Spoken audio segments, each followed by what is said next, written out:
మీరు ఎక్కడి నుండి వచ్చారు? ప్రజాభవన్ ముట్టడి చేయడానికి వచ్చారా మీరు?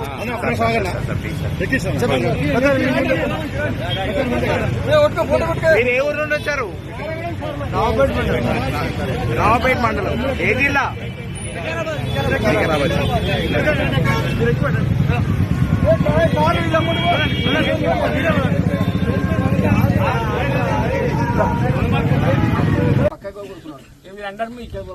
అంటే ఆడిపోయినాక 3 అంతస్తులు అంటే 2 కిలో నిచ్చారు. మేము ఎక్కమన్నారు అంటే మీరు మంచిగా వాళ్ళు ఉన్నారు కదా ఎక్కువ మీది కాన్నారు. సరే అని మేము 3 అంతస్తులకు మేము పోయినాం. ఫ్యాన్ లేసి తాళం వేసినాక ఎక్కడ తీసుకోవచ్చు సార్ అంటే ఎక్కడ రేవంత్ రెడ్డి దగ్గర తీసుకోవచ్చు. అరే చూడాలని చూస్తాం మేము బయటకి వెళ్ళి తాళం వేసి ఏమన్నామంటే ఏ పార్టీ తరఫున మేము రాలేము, మాకు రుణమాఫీ రాలేదు, మేము వచ్చాం. అట్లా ఏ పార్టీ మేము అడగలేము చేయలేము. మేము నెత్తికి తల ఎన్ని వేసుకున్నాం, కారు స్టార్ట్ మాట్లాడుకున్నాం వచ్చినాం మేము. అంతేగాని ఏ పార్టీ ఆ పార్టీ మేము మాట్లాడలేదు. రేవంత్ రెడ్డి అన్న పెట్టిండు కాబట్టి ప్రగల్భాన్ని పెట్టిండు, మళ్ళా ముట్టడిచ్చిండు, మళ్ళా టీవీలు ఇచ్చిండు, పేపర్ ఇస్తున్నాడు. ఇవన్నీ పద్దెనాకులు ఇంటాం కానీ మేము పోతలేము. ఇలా పోయినాం, మళ్ళీ మేము పోయినందుకు మళ్ళీ కంపెనీ ఎందుకంటే అడిగి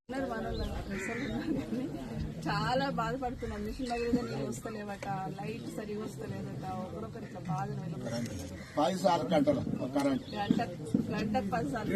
ఒక్క నిమిషం మాట్లాడండి. మల్లారెడ్డి అని ఒక పెద్ద మనిషి మాట్లాడుతున్నాం.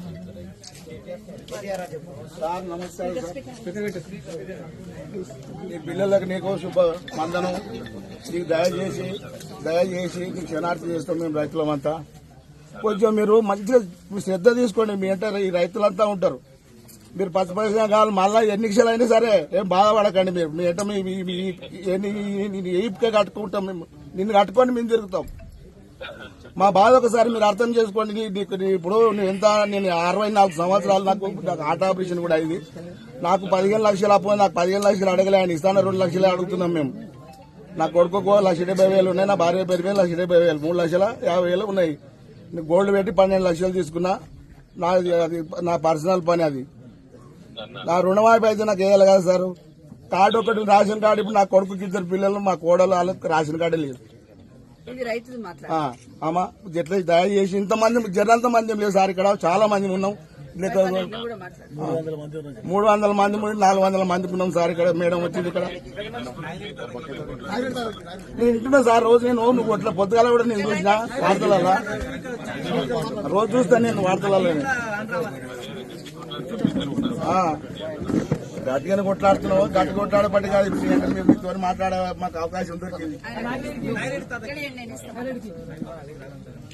ఒక్క నిమిషం అండి. కేటీఆర్ గారు ఇంకొక అతను మాట్లాడతారు, నాగిరెడ్డి గారని మాట్లాడండి. నమస్కారం సార్. బాగున్నా, మీరు బాగున్నారా సార్?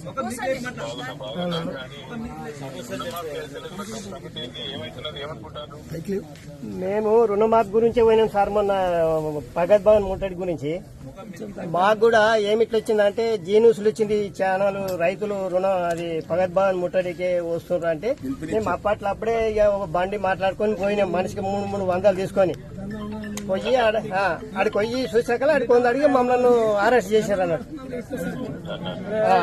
ఆడికి వెళ్ళి మేమేంది సార్, మేము వచ్చింది సార్ని కలిసి అడగడానికి వచ్చాం, మాకు రుణమాఫీ కాలేదు అని అంటే వాళ్ళు ఏమన్నారంటే ఆడ చెప్తారు సార్, మీరు సార్ అక్కడనే ఉన్నారు, మీరు అక్కడనే చెప్తారు పరా అని మమ్మల్ని బల్మీ చేసి బండి ఎక్కించారు. బండి ఎక్కించి ఈ సంజీవరెడ్డి నగర్ పోలీస్ స్టేషన్ లో ఒక 1.5 గంట సేపు ఉంచారు. 1.5 గంట సేపు ఉంచి ఇక మళ్ళా తర్వాత ఇక పంపించారు మమ్మల్ని.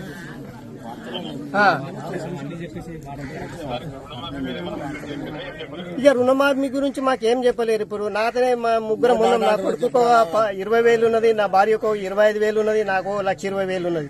ముగ్గుట్లో కూడా ఒక్కరికి కూడా రాలేదు. ఒక్కరికి వచ్చింది అరే వచ్చింది కాదు ఇంత అని అనుకుంటున్నాం. అట్లా కూడా రాలేదు మా ముగ్గుట్లో కూడా. ఎవరిని అడిగినా నో డాటా అని చెప్తున్నారు. మీ తరఫున మేము గట్టిగా కొట్లాడతాము, మీ తరఫున గట్టిగా మాట్లాడుతూనే ఉంటాము. ధైర్యంగా ఉండండి, అసెంబ్లీలో కానీ బయట కానీ. ఇది ధైర్యంగానే ఉంటాం సార్. మేమేమి ధైర్యం లేకపోతే ఆందాక పోకుంటామా సార్. తక్కువ ఉంటది. మేమందరం ఉంటాం. కేసీఆర్ సార్ ఉంటారు. తప్పకుండా అందరం కలిసి గట్టి కొట్లాడతాం. మీకు అయ్యేదాకా రుణమాఫీ అయ్యేదాకా. సరే సార్ మీ తోటి ఉంటాం మేము కూడా మరి. Thank you. సార్ నమస్కారం. నమస్కారం.